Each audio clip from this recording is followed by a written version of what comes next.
Hi, this project is called Green Home. It is based on the Arduino platform. Here, we try to make the home more environment friendly by conserving energy.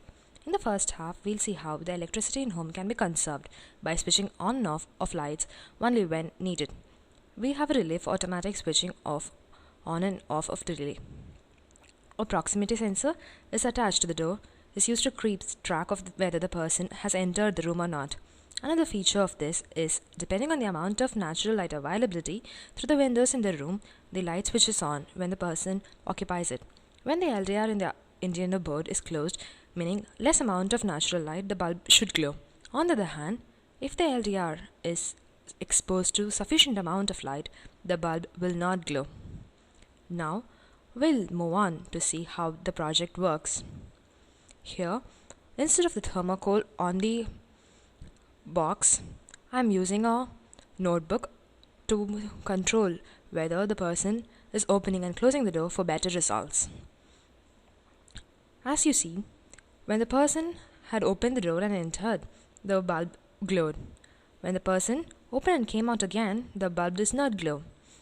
You see a battery placed on the engine board. I have used it to block the LDR, meaning that the natural light availability is less. Now, I'm using a torch to show that there is sufficient amount of natural light available in the room.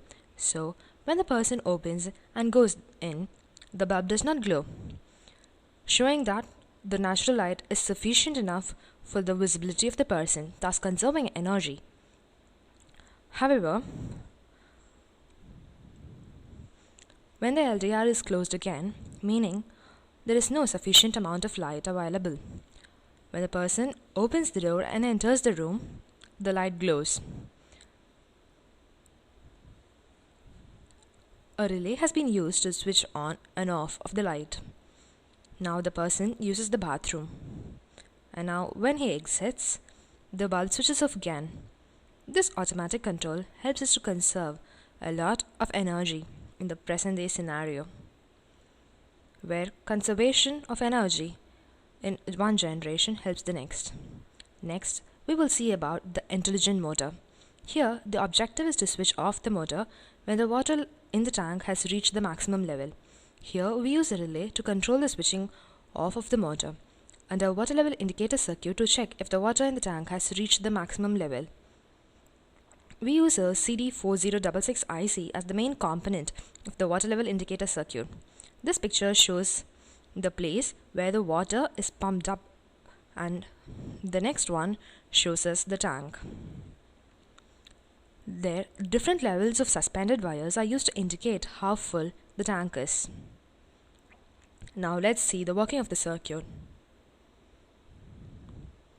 That's the relay, which is connected to the INDUINO board, and the water level indicator circuit and the place from where the water is pumped. I have used an aquarium motor to pump water. When the switch is on, the water starts filling into the tank. And as you see it, when 1/4 of the tank is filled, one LED glows. The water level keeps on increasing, and when the tank is half full, the second LED glows, indicating that the tank is half full. Now, the three LEDs indicate that the tank is 3/4 full. Now the tank is full and the motor has stopped. As you see, the water level is not increasing and the relay LED is not glowing, which means the relay has switched off the motor. So, in this way we can control the water level in the tank automatically, conserving water. This project is done by S. Namita and S. M. Jayalakshmi of Shastra University, 3rd year BTech ECE.